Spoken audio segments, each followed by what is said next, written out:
Hi guys, thanks for tuning to this episode of the Nick Egan Times. On this episode, we have an awesome guest. We have Elianna Goldstein. Elianna Goldstein is working hard and is the founder and CEO of GETMr, men's skin health startup focused on reducing rates of skin cancer among men. Featured as one of Katie Couric's top picks of November 2020. Published in leading medical and consumer journals, 2 years in investing at Boeing's corporate venture capital arm.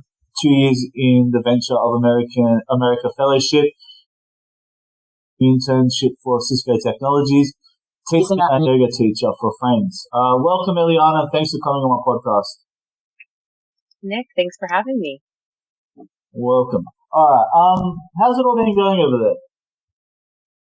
Oh, well, the last 24 hours have been quite crazy with the announcement of the Johnson & Johnson recalling several of its SPF products, which has definitely been interesting as someone who has been focused on this market for the last, several years. But it's been a really interesting summer with everyone, getting back outside, talking about their skin health, talking about all of these different things. So it's been a busy last 24 hours.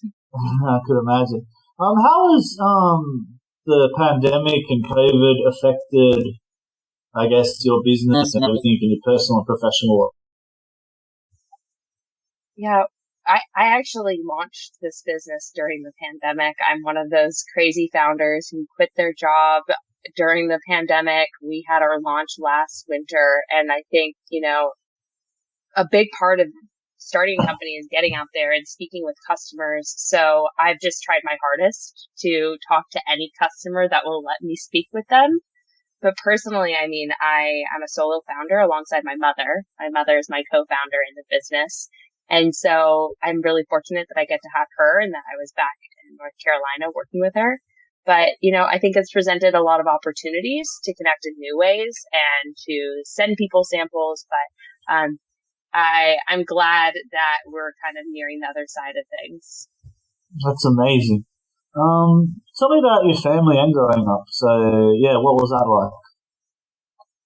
Well, I grew up with 2 physicians for parents, so you can only imagine the focus, I think, really on all aspects of health. But, with my mother being a dermatologist and my father focusing on family medicine, it's just always been something that I've really thought about. I have 2 older brothers, so I also have always thought about how do I compare my habits to what they're doing. Big tennis players, big tennis families, so always outdoors, always doing different things. I myself played a lot of sports.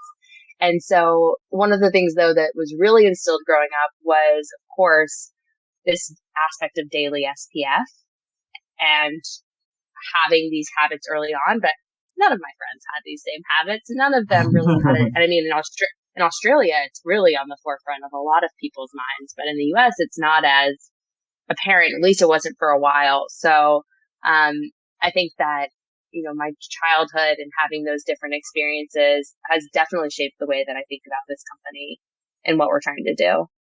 Yeah, it's amazing what you're doing. Tell me about the journey, I guess, of the business. How's it going? I actually read too that in one of the articles that skin cancer is 3 times higher in men versus women, which I just found amazing and crazy, like that it can have such an impact on men versus women.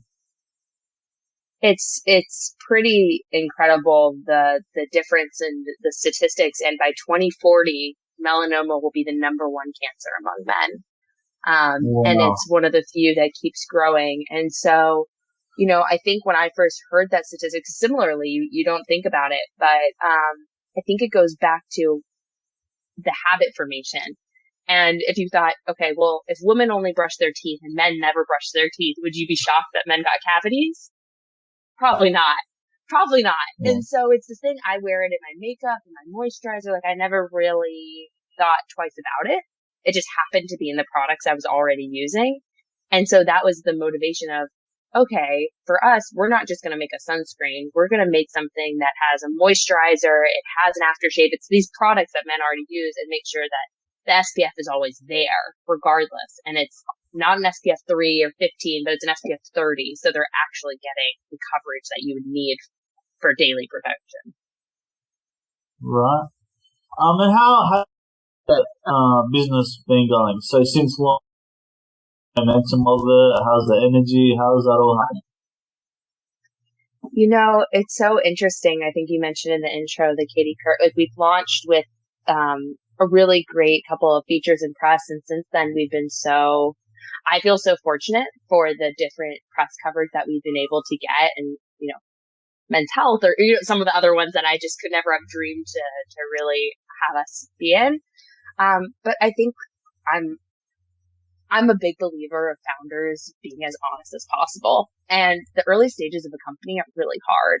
And for me, that means, every day I'm thinking about how do we get our brand out there? How do we, have more men who understand that, this is a product other men love. And so Right. I think that there's this dual balance that I'm always, as a founder, it feels like a day is like a roller coaster where you have the highest of highs and sometimes the lowest lows. And, I think, I've learned a lot about the support that I need from other founders and friends. And I'm so lucky to have family in my business too, who, we support each other working with my mother. But, just, I think I've become even more cognizant of like, when can I support another small business owner? And really thinking about all the time and energy that goes into building something. Yeah, that sounds excellent. Yeah, you're doing amazing with the business, so well done on that. Where would Australians be able to get this stuff? Where is that? We sell directly on our website. And also for, any listeners that are coming through this, listening here, they could use a code like Nick. We have a code for Nick Egan, all one word, and they would get 15% off their order, which if you're shipping to Australia, you do have to pay for shipping, but that should help with the price point of actually shipping, the product a little bit just so you get to try it. And one day we hope to definitely be, in market globally as well. Yeah, that's amazing. I'll definitely be getting some. So yeah, well done you're doing amazing. What inspires you daily? What motivates you? I think there's two main things. The first one is our customers. I've spoken with over 200, 300 men since we've launched and before then, and hearing their stories of how our product has impacted their lives. Maybe they've had a family member who passed from melanoma. Maybe they were self-conscious about something on their skin and that this is a really first product. Like those stories are really, I think, it goes beyond just developing a lotion. That I'm not a skincare junkie by any means. I'm a one and doneer, get it out of the way. It's their stories. And I think the other thing is really, the idea that we're creating something new in the world and that this has the power to change lives and to save lives. And that, if we can do this one small thing, we can help reduce skin cancer rates by over 40%, reduce signs of aging by over 90%. Like these are huge statistics that I think, how could I could not be motivated by those Right. sorts of things. Yeah, the sun has a great impact on the aging too. That's a great point. Like it can 90%. really age. Wow, that's 90%. It's wrinkles. And I think people only think sometimes, oh, well, if I have darker skin, it's not going to impact me. But the sun is one of the primary drivers for melasma and hyperpigmentation. So if you have discoloration in your skin, and you can still get skin cancer if you have darker skin. Like it's not just polarizing. I think that there's still a lot of biases out there that we need to work on in education among physicians and consumers. Yeah, for sure. Definitely. What are your passions and hobbies? Obviously what you're doing is obviously your love and your main passion, but what do you like to do, I guess, outside of that? Like, what are your hobbies and what do you like to do in your day? My biggest, you're right. My biggest hobbies today are probably talking about this, but it definitely goes. I love to practice yoga. I've taught a little bit, but it's something I love finding things that are just small moments in my day that I can, just really be present and be in a moment. And on the other side of that, I just big podcast nerd of myself. So I usually will go on long walks and listen listen to audiobooks, listen to podcasts, and just try to learn something a little bit new and different in the world. My favorite one right now, since I was at Boeing, was a space podcast. So I'm a big aerospace satellites launch. Love to learn about it. Yeah, for sure. It was interesting too. They did the commercial flight the other day to space. Richard Branson. So that was Richard. amazing. That was amazing. It was amazing to watch. Very inspiring. Now we just need to get more space and more sunscreen in space. All right. What does the future look like? What's the plans for the future moving forward for your business and yourself?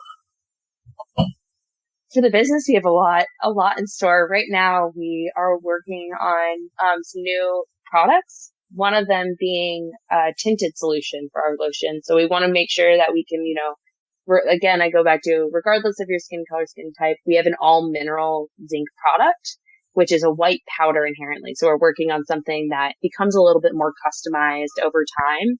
That's something in works. We have some exciting partnerships with some cool other brands and celebrities that we're working on right now. So there's some fun things that we will be launching in the not too distant future. For myself, I hope to meet more founders and we're talking with some other people who just are excited about, consumer healthcare and about this, small daily good things in the world. It's really exciting. Have you done much traveling internationally? Sorry, what was that? Have you done much traveling internationally? I have a bit. I have not made it to Australia yet, but I have gone to the Netherlands and to Israel. I lived in both for a small period of time. Right. Well, you're gonna have to come down here and promote the brand when you get down here. It would be my honor to do so. I cannot wait to visit, and I will take any and all recommendations. Yeah, for sure. We'll definitely link up, and you're definitely always welcome to come down here.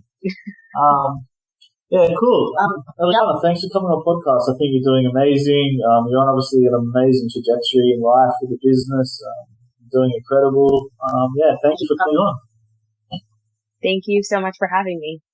Welcome. Have a great day. All right. Bye-bye.